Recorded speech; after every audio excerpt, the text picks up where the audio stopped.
আগামী 28 ও 29 জানুয়ারি রাজধানীর ফার্মগেটের আনোয়ারা উদ্যানে শুরু হচ্ছে 2 দিনব্যাপী কুতুববাগ দরবার শরীফের ওরস ও বিশ্ব জাকের ইজতেমা।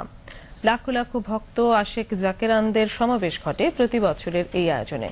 ইজতেমা উপলক্ষে ইতোমধ্যেই সকল প্রস্তুতি সম্পন্ন করেছে কুতুববাগ দরবার শরীফ। শরীফুল ইসলামের রিপোর্ট।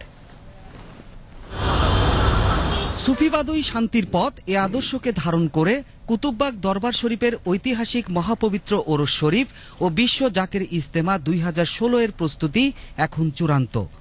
আগামী 28 ও 29 জানুয়ারি রাজধানীর ফার্মগেটের আনোয়ারা উদ্যানে অনুষ্ঠিত হবে 2 দিনব্যাপী এই মহাসমাবেশ। দেশ বিদেশের লাখ লাখ ভক্ত আশেক জাকেরানদের সমাবেশ ঘটে প্রতি বছরের এই আয়োজনে। এক সপ্তাহ বাকি থাকতেই দৃষ্টিনন্দন আলোকসজ্জায় সুসজ্জিত হয়ে উঠেছে পুরো বিশ্ব জাকের ইজতেমা অঙ্গন। নির্মাণ করা হয়েছে মঞ্চ, বিশাল প্যান্ডেল ও ভক্ত আশেকানদের স্বাগত জানাতে সুদৃশ্য তোরণ। প্রতি রাতে আয়োজন করা হচ্ছে কোরআন ও সুন্নাহ ভিত্তিক জ্ঞানগর্ভ আলোচনার। শরীয়ত, মারেফত, তরিকত ও হাকিকতের ব্যাখ্যা বিশ্লেষণ দেবেন দেশবরেণ্য ওলামা কেরামগণ। সুফিবাদী হচ্ছে শান্তির পথ। এখানে আসলে একটা জিনিস শেখা সম্ভব, যেটা হচ্ছে শান্তি, আত্মার প্রশান্তি। এখানকার বিষয়টা হচ্ছে যে তাবারক, যে যত বড় কঠিন রোগী হোক না কেন ইনশাআল্লাহ এই তাবারকের মাধ্যমে তার রোগ আল্লাহ তাআলা শেফা করে দেবে।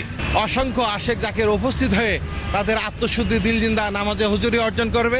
বিশাল এই আয়োজনে অংশ নিয়ে আত্মশুদ্ধি অর্জন এবং কোরআন হাদিস ইজমা কিয়াসের আলোকে শান্তির পথে আসার আহ্বান জানান কুতুববাগ দরবার শরীফের পীর সাহেব। ওরস জামে আম্বিয়া, জামে আউলিয়াদের একটা মিলন, এবং অনেক আত্মা যারা চলে গেছে, অনেক মাইয়া, তাদের মিলন, এটাকে উরুস বোঝায়।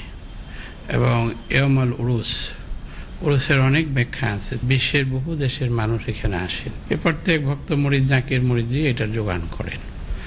রিকশাওয়ালা হইতে শুরু করে দেশের অনেক বড় মানুষেরা এটাতে শরিক হয়, সকলের শরিক হয়, খেদমত করেন। এই মানুষের সাহায্যের দ্বারাই এই মহা উরুস শরীফ হয়। আমার শিক্ষা হলো মানব সেবা। বিশ্বের মানুষদেরকে আহ্বান করি, দাওয়াত করি যে মহামিলনে এই মহা উরুস শরীফে তারা আইসা দেখে যাক যেখানে কিভাবে হয়। উরুস ঢাকার জন্য রহমত, বাংলাদেশের জন্য রহমত। সারা বিশ্বে মুসলিম উম্মার শান্তি, সমৃদ্ধি ও কল্যাণে মহাপবিত্র এই ওরস শরীফ ও বিশ্ব জাকের ইজতেমা অনন্য ভূমিকা রাখবে, এমনটাই প্রত্যাশা ধর্মপ্রাণ ভক্ত আশেক জাকেরানদের। শরীফুল ইসলাম, বাংলাদেশ টেলিভিশন।